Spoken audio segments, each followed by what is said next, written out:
वफाकी हुकूमत ने बजट में नेशनल टैरिफ पॉलिसी के तहत पुरानी गाड़ियां सस्ती कर दी हैं। इस हवाले से हुकूमत ने IMF को पुरानी गाड़ियों की दरामद पर टैक्सेस कम करने की तजवीज़ भी दे दी है। आइंदा बजट में 5 साल पुरानी गाड़ियों की दरामद की तजवीज़ दी गई। गाड़ियों पर एडिशनल कस्टम्स ड्यूटी भी मरहलावार खत्म करने के साथ रेगुलेटरी ड्यूटीज भी कमी की सिफारिश की गई।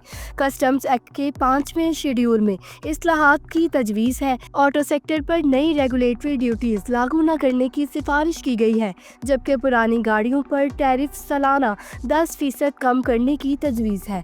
ऑटो सेक्टर पर नॉन टैरिफ रुकावटों को ख़त्म करने की सिफारिश है और 2030 तक ऑटो सेक्टर पर औसत टैरिफ 6% से कम करने की सिफारिश है। अगले माली साल के लिए तकरीबन 18,000 अरब रुपए का बजट है, जिसमें 2,000 अरब रुपए के नए टैक्स आयद हो रहे।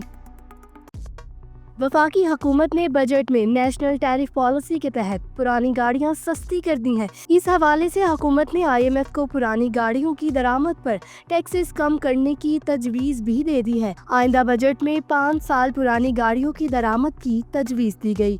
गाड़ियों पर एडिशनल कस्टम्स ड्यूटी भी मरहलावार खत्म करने के साथ रेगुलेटरी ड्यूटीज भी कमी की सिफारिश की गई।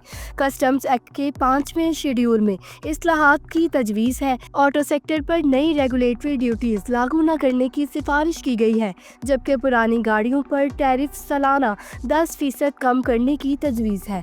ऑटो सेक्टर पर नॉन टैरिफ रुकावटों को ख़त्म करने की सिफारिश है और 2030 तक ऑटो सेक्टर पर औसत टैरिफ 6% से कम करने की सिफारिश है। अगले माली साल के लिए तकरीबन 18,000 अरब रुपए का बजट है, जिसमें 2,000 अरब रुपए के नए टैक्स आयद हो रहे।